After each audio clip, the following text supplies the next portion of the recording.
Oscar Wilde. Le fantôme de Canterville.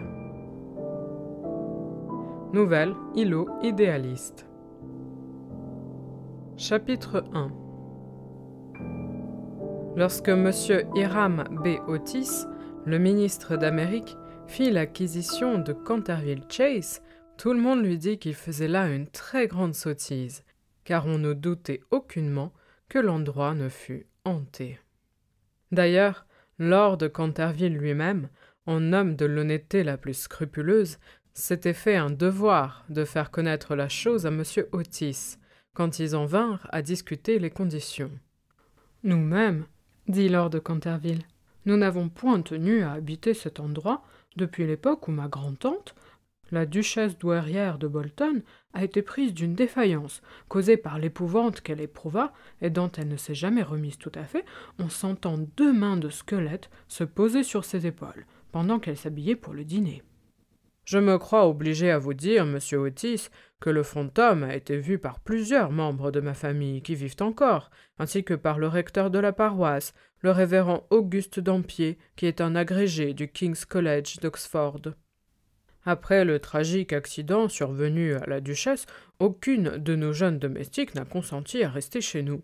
Et bien souvent, Lady Canterville a été privée de sommeil par suite des bruits mystérieux qui venaient du corridor et de la bibliothèque.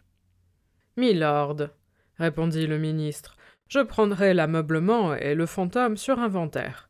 J'arrive d'un pays moderne, où nous pouvons avoir tout ce que l'argent est capable de procurer, et avec nos jeunes et délurés gaillards, qui font les 100 coups dans le vieux monde, qui enlèvent vos meilleurs acteurs, vos meilleurs primadonnas, je suis sûr que s'il y avait encore un vrai fantôme en Europe, nous aurions bientôt fait de nous l'offrir pour le mettre dans un de nos musées publics ou pour le promener sur les grandes routes comme un phénomène. »« Le fantôme existe, je le crains, » dit Lord Canterville en souriant, « bien qu'il ait tenu bon contre les offres de vos entreprenants impresariaux. Voilà plus de 3 siècles qu'il est connu. Il date au juste de 1574 et ne manque jamais de se montrer quand il va se produire un décès dans la famille. »« Bah, le docteur de la famille n'agit pas autrement, Lord Canterville. Mais, monsieur, un fantôme, ça ne peut exister, et je ne suppose pas que les lois de la nature comportent des exceptions en faveur de l'aristocratie anglaise. »« Certainement, vous êtes très nature en Amérique, » dit Lord Canterville, qui ne comprenait pas très bien la dernière remarque de M. Otis. « Mais s'il vous plaît d'avoir un fantôme dans la maison, tout est pour le mieux. Rappelez-vous seulement que je vous ai prévenu. » Quelques semaines plus tard, l'achat fut conclu, et vers la fin de la saison, le ministre et sa famille se rendirent à Canterville. Mrs. Otis, qui, sous le nom de Miss Lucretia R. Tappan, de la West 52e rue, avait été une illustre belle de New York, était encore une très belle femme, d'âge moyen, avec de beaux yeux et un profil superbe. Bien des dames américaines, quand elles quittent leur pays natal, se donnent des airs de personnes atteintes d'une maladie chronique, et se figurent que c'est là une des formes de la distinction en Europe. Mais Mrs. Otis n'était jamais tombée dans cette erreur. Elle avait une constitution magnifique et une abondance extraordinaire de vitalité. À vrai dire, elle était tout à fait anglaise, à bien des points de vue, et on eût pu la citer à bon droit pour soutenir la thèse que nous avons tout en commun avec l'Amérique en notre temps, excepté la langue, cela s'entend.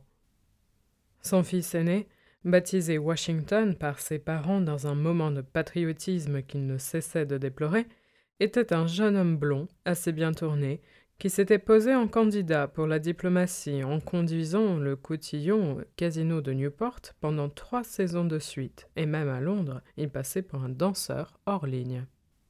Ses seules faiblesses étaient les gardénias et la pairie. À cela près, il était parfaitement sensé. Miss Virginia E. Otis était une fillette de 15 ans, svelte et gracieuse comme un faon, avec un bel air de libre allure dans ses grands yeux bleus. C'était une Amazone remarquable, et elle avait fait la course un jour sur son poney avec le vieux Lord Bilton, parcourant 2 fois tout le circuit du parc et gagnant d'une longueur et demie, juste en face de la statue d'Achille, ce qui avait provoqué un délirant enthousiasme chez le jeune duc de Cheshire, si bien qu'il lui proposa séance tenante de l'épouser. et que ses tuteurs durent l'expédier le soir même à Eton, tout inondé de larmes. Après Virginia, il y avait les jumeaux, connus d'ordinaire sous le nom d'Étoile et Bande, parce qu'on les prenait sans cesse à les arborer. C'étaient de charmants enfants, et, avec le digne ministre, les seuls vrais républicains de la famille. Comme Canterville Chase est à 7 milles d'Ascot, la gare la plus proche, M. Otis avait télégraphié qu'on vint les prendre en voiture découverte, et on se mit en route dans des dispositions fort gaies. C'était par une charmante soirée de juillet, où l'air était tout embaumé de la senteur des pins. De temps à autre, on entendait un ramier recoulant de sa plus douce voix, ou bien on entrevoyait, dans l'épaisseur et le froufrou de la fougère, le plastron d'or bruni de quelques fasans. De petits écureuils les épiaient du haut des hêtres, sur leur passage. Des lapins détalaient à travers les forêts, ou par-dessus les tertres mousseux, en dressant leur queue blanche. Néanmoins, dès qu'on entra dans l'avenue de Canterville Chase, le ciel se couvrit soudain de nuages. Un silence singulier sembla gagner toute l'atmosphère. Un grand vol de corneilles passa sans bruit au-dessus de leur tête, et avant qu'on fût arrivé à la maison, quelques grosses gouttes de pluie étaient tombées. Sur les marches se tenait, pour les recevoir, une vieille femme, convenablement mise en robe de soie noire, en bonnet et tablier blanc. C'était Mrs. Umney, la gouvernante, que Mrs. Otis, sur les vives instances de Lady Canterville, avait consenti à conserver dans sa situation.